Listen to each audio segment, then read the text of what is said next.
അപ്പോൾ എല്ലാവർക്കും നമസ്കാരം. നമ്മൾ ആ കാലത്ത് തന്നെ സുന്ദരനായിട്ട് ഇതേ പുറത്തേക്ക് ഇറങ്ങി. ഇന്ന് നമ്മുടെ വണ്ടിയിലല്ല, നമുക്കുള്ള വണ്ടി ഇതേ വരുന്നു. ഇന്ന് ഫ്രെജിൽ മോൻ്റെ ഒപ്പമാണ് നമ്മുടെ യാത്ര. EV വണ്ടിയാകുമ്പോൾ പിന്നെ പറയണ്ടല്ലോ, നേരെ ചാർജിങ് സ്റ്റേഷൻ. വണ്ടി ചാർജിലിട്ട് നേരെ അപ്പുറത്തെ കടയിൽ കയറിയിട്ട് ഒരു ചായ കുടിച്ച് പിന്നെ അങ്ങോട്ട് ചവിട്ടി വിട്ടു നേരെ അതിരപ്പള്ളി. ഇന്ന് നമ്മൾ പോകുന്നത് നമ്മുടെ ഒരു പുതിയൊരു പ്രോപ്പർട്ടി നോക്കാനായിട്ടാണ്. ഇതാണ് നമ്മൾ പറഞ്ഞ റിവർ ബേ അതിരപ്പള്ളി എന്ന് പറഞ്ഞ പുതിയ പ്രോപ്പർട്ടി. അപ്പോൾ ഇത് പണി നടക്കണുള്ളൂ. അതിൽ നമ്മളെത്തി. അപ്പോൾ നമ്മളിതാ റൂമൊക്കെ കാണാനായിട്ട് ആദ്യം റിസപ്ഷനിലേക്ക് കയറി. അപ്പോൾ ഇങ്ങനെയൊക്കെയാണ് ഒരു റിസപ്ഷൻ. പിന്നെ ഇതൊന്നും നോക്കിയില്ല, റൂമിൽ കയറി. റൂം കണ്ട പക്ഷെ നമ്മൾ വണ്ടറടിച്ച് പോയി. റൂമിനേലും പൊളിയാണ്ട് അതിൻ്റെ ബാൽക്കണിയിലുണ്ടല്ലോ നമുക്ക് നല്ല രസമായിട്ട് ചാലക്കുടി പുഴ അങ്ങനെ കിടക്കണം, അങ്ങനെ കാണാം. ഭയങ്കര സിനിമയിലൊക്കെ കാണുന്ന ജാതി വ്യൂ ആണ്. അത് കഴിഞ്ഞ് റെസ്റ്റോറൻറ്റ് കാണാൻ പോയപ്പോഴാണ് മനസ്സിലായത് അതിനേലും രസമായിട്ട് ഫുൾ വ്യൂവിൽ കാണാൻ പറ്റും നമ്മുടെ റെസ്റ്റോറൻറ്റിൽ നിന്ന്.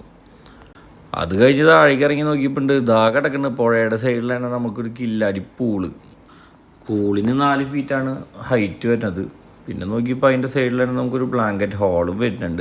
50 പേരുടെ മീറ്റിങ്ങൊക്കെ നമുക്ക് ഇവിടെ നടത്താൻ പറ്റൂട്ടാ.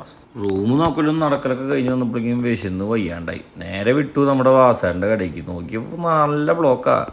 പിന്നൊന്നുമില്ല, വണ്ടി പാർക്ക് ചെയ്തു, നേരെ ഉള്ളിലേക്ക് കയറി ഇരുന്നതിൻ്റെ പിന്നാലെ തന്നെ ഓരോരുത്തർക്കായിട്ട് അവർ വന്നത് ചോറ് വിളമ്പി. അതുപോലെ തന്നെ ബാക്കി സെറ്റ് കറികളും എല്ലാം കൊണ്ടുവന്ന് വിളമ്പി. ചെമ്മീൻ ചമ്മന്തിയൊക്കെ ഉണ്ടായിരുന്നു കേട്ടോ, പൊളിയായിരുന്നു. നമ്മൾ ഇത്ര നാൾ കേട്ടിട്ടുണ്ടായിരുന്നുള്ളൂ, ഇതുവരെ നമ്മൾ പോയിട്ടുണ്ടായിരുന്നില്ല.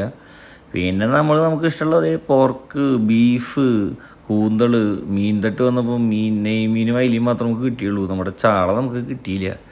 പിന്നെ അതും പിന്നെ മീൻ മാങ്ങാക്കറിയും അതുപോലെ തന്നെ ചെമ്മീൻ കറിയും ഒക്കെ വെച്ച് നമ്മളൊരു പിടിയങ്ങോട്ട് പിടിച്ചു. അങ്ങനെ ഇരിക്കുമ്പോൾ ഞാൻ നോക്കിയപ്പോഴാണ് ബിന്നു ചേട്ടൻ അവിടെ അങ്കമാലി മാങ്ങാക്കറിയും കൂട്ടി നല്ല പെടയാണ്. അത് കണ്ട് ഫ്രിഡ്ജിൻ്റെ കണ്ണുകളിന്ന് തോന്നുന്നുണ്ട്. പിന്നെ അതാ അപ്പോഴേക്ക് യുദ്ധം കഴിഞ്ഞ യുദ്ധഭൂമി പോലെ ഞങ്ങളുടെ മേശ. ബില്ല് കൊടുക്കാൻ ചെന്നപ്പോഴാട്ടോ നമ്മൾ ശ്രദ്ധിച്ചത്. നമ്മൾ ആദ്യമായിട്ട് ഇങ്ങനത്തെ ഒരു ബില്ല് കാണണേ. വെറൈറ്റി ബില്ലായിരുന്നു. പിന്നെ അതൊക്കെ കൊടുത്തു. നേരെ നോക്കിയപ്പോണ്ട് പാർക്കിംഗ് ഗ്രൗണ്ടിൻ്റെ അവസ്ഥ ഇതാ. അപ്പോഴാണ് അവിടുത്തെ ചേട്ടൻ പറയണേ ഇത് തിരക്ക് കുറവാത്രേ. പിന്നെ അവിടെ നിന്ന് വിട്ടുപിടിച്ച് നേരെ വീടെത്തി. ഫ്രിഡ്ജിനോട് പോയി പറഞ്ഞു ഇനിയിപ്പോൾ കുറച്ച് നേരം കിടന്ന് ഉറങ്ങണം.